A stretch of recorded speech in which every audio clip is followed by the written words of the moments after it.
Assembly ఎన్నికల ప్రచారంలో భాగంగా నాగర్ కర్నూల్ పరిధిలోని ఉయ్యాలవాడ గ్రామంలో గడప గడపకు కాంగ్రెస్ పార్టీ 6 గ్యారెంటీలను ప్రజలకు వివరిస్తూ కాంగ్రెస్ పార్టీ నాయకులు ప్రచారం చేస్తున్నారు. ఈ సందర్భంగా వారు మాట్లాడుతూ 10 ఏళ్ల బీఆర్ఎస్ పాలనలో ప్రజలను బీఆర్ఎస్ ప్రభుత్వం పట్టించుకోలేదని వారు తెలిపారు. కాంగ్రెస్ పార్టీ హయాంలోనే మాకు ఇండ్లు గాని సంక్షేమ పథకాలు గాని వచ్చాయన్నారు. ప్రజలు స్వచ్ఛందంగా కాంగ్రెస్ పార్టీని గెలిపించాలనే లక్ష్యంతో ముందుకు వస్తున్నారని వారు తెలిపారు. కాంగ్రెస్ పార్టీ ఎమ్మెల్యే అభ్యర్థి అయిన డాక్టర్ కూచుకుల రాజేష్ రెడ్డిని అధిక మెజారిటీతో గెలిపించుకుంటామని ఈ సందర్భంగా వాళ్ళు తెలిపారు.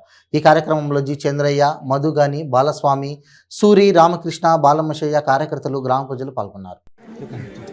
సో ఉయ్యాలవాడ గ్రామంలో ఈరోజు ఇంటింటి ప్రచారంలో సందర్భంగా మా ఊరోళ్ళు అందరూ స్వచ్ఛందంగా వాళ్ళంతటికి వాళ్ళే కాంగ్రెస్ని గెలిపించాలనేటటువంటి పట్టుదలతోటి సో ఇంటింటికి ప్రచారం చేస్తూ 6 గ్యారంటీ పథకాలను మేము అమలు చేయాలని చెప్పేసి మా పార్టీ ఇచ్చినటువంటి ఆదేశాలకు అనుగుణంగా మేము 6 గ్యారంటీలు ఖచ్చితంగా అమలు చేస్తామని చెప్పేసి ప్రతి ఒక్కరి ఇంటికి వెళ్ళి వాళ్ళకి నచ్చజెప్పి, ఇప్పుడు ఆడవాళ్ళు ఉన్నారు, వాళ్ళకు 2500 వాళ్ళ ఖర్చుల కోసం, వాళ్ళు ఉచిత బస్సు ప్రయాణము, వాళ్ళ సిలిండర్ 500 అని చెప్పేసి, అదే రకంగా మరి ఎవరైతే రైతు బంధువుకు ఎవరైతే భూమి లేదో భూమి లేని కౌలు వాళ్ళకు కూడా 12,000 సంవత్సరానికి ఇస్తుందని చెప్పేసి, అదే రకంగా ఎవరైతే నిరుద్యోగ అంటే చదువుకునేటటువంటి వాళ్ళకి 5 లక్షల అభయహస్తం అని చెప్పేసి, అదే రకంగా ఇండ్లు లేని వాళ్ళకు ఇండ్లు అని చెప్పేసి, సో ఇంకా మనకు అనేక రకాలైనటువంటి పథకాలు మనకు అవకాశం ఇచ్చిందని చెప్పేసి మేము ఇల్లు తిరిగి మా కార్యకర్తలు ప్రజలు అందరూ కూడా కలిసికట్టుగా సో ప్రతి ఒక్కరిని అవేర్నెస్ చేయడం జరిగింది. ఈరోజు ప్రతి ఒక్కరు కూడా ఖచ్చితంగా ఈసారి కాంగ్రెస్ గెలిపించాలని పట్టుదలతో ఉన్నారు.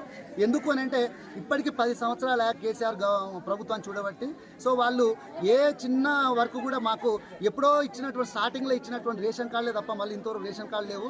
సో స్టార్టింగ్లో ఇచ్చినటువంటి పింఛన్లు తప్ప ఇంతవరకు ఒక కొత్త పింఛన్ లేదు. సో ఒక్క ఇల్లు కూడా కట్టియలేదు. డబుల్ బెడ్రూము సరే సాధారణంగా కేసీఆర్ గారు అంటారు అల్లుడో సైడ్ ఉండాలి బిడ్డో సైడ్ ఉండాలంటే, కానీ ఇంతవరకు మరి అల్లుడు లేదు బిడ్డ లేదు, మరి ఇంతవరకు ఒక గది కూడా లేదు. సో మరి గదే మనకు ఇందిరమ్మ రాజ్యం వచ్చినట్టయితే ఇంతవరకు మా ఊర్లో ఇందిరమ్మ కట్టించిన ఇల్లే తప్ప ఇంతవరకు మళ్ళీ కేసీఆర్ ఒక ఇల్లు కట్టేయలేదు. సో మళ్ళీ అదే ఇందిరమ్మ రాజ్యం వస్తేనే మళ్ళీ మనకు 5 లక్షల రూపాయలు బేస్లో ఒకటేసారి రిలీజ్ చేసి ఇల్లు కట్టుకోవడానికి అవకాశం ఇస్తుంది. సో ఇలాంటి మంచి పథకాలు ఉన్నందుకు మేమంతా ఇల్లు తిరిగి చెప్తున్నందుకు వాళ్ళ నుంచే సపోర్ట్ మేము వస్తుంటే మా ఇంటికి రామదోపిసి తోలుకుపోతున్నారు వాళ్ళంతా. కాబట్టి ఈసారి ఖచ్చితంగా మా ఊరు నుంచి దాదాపుగా ఇక ఉన్నటువంటి ఓట్లలో 70-80% మా ఊర్లో కాంగ్రెస్కి ఓటేస్తున్నారు. సో ఇది మాకు చాలా సంతోషంగా ఉంది. మాకు ఇలా ఇంత అవేర్నెస్ వాళ్ళ లోపల ఉన్నందుకు మాకు చాలా సంతోషంగా ఉంది. మేము కూచుకుల రాజేష్ రెడ్డి గారిని దాదాపుగా మంచి మెజారిటీతో గెలిపించగలుగుతారని మేము ఆశిస్తున్నాం. కూచుకుల రాజేష్ రెడ్డిని గెలిపించాలని మేము అనుకున్నాం ఊరంతా. ఎందుకంటే ఇప్పటి నుండి కాదు, మేము ఉన్న పర్సన్ కూడా ఇంతవరకు నేను కూడా ఉప సర్పంచ్గా ఉన్నా, మా మల్లయ్య కూడా సర్పంచ్గా ఉన్నాడు.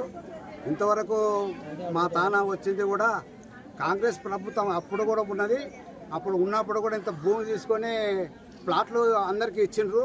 ఈ పార్టీ ఆ పార్టీ అనకుండా ఏ పార్టీ అనకుండా అందరికి ఇచ్చేసినాం ప్లాట్లు ఇచ్చేసి కూడా వాళ్ళకి ఇండ్లు కూడా 300 ఇండ్లు కూడా తీసుకొచ్చి తీసుకొచ్చి గవర్నమెంట్ తన కొట్లాడి తీసుకొచ్చి మేము ఊరికి ఇవ్వగలను కలిసినాం. దాన్ని కూడా మేము సీసీ రోడ్లు కానీ ఇక డైనకాల వాళ్ళు కానీ ఏవైనా కానీ మేము ఊరుకెళ్ళే చేసుకున్నాం. కానీ ఇంతవరకు అయితే ఈ ప్రభుత్వంకి వెళ్ళి ఇంతవరకు అయితే ఒక పని చేయలేదు. మా ఊళ్ళో ఉయ్యాల ఏడ పని చేయలేదు, ఏది చేయలేదు. కాబట్టి మేము ఊరూరు మొత్తం తిరిగి అందరికి చెప్తున్నాం. చెప్పి రాజేష్ రెడ్డిని గెలిపించాలని మేము కోరుకొని గెలిపించాలని అనుకున్నాం.